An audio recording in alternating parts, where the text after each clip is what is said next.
There's the Revolution.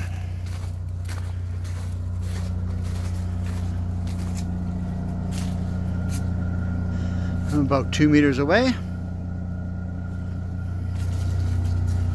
That's a GENERAC generator in there, producing heat and electricity.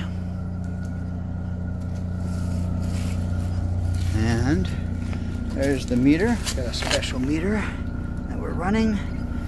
And up here,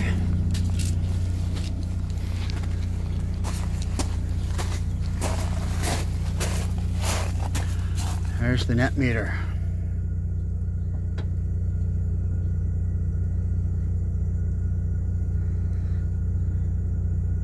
So right now we're offline, off grid, and feeding the utility power.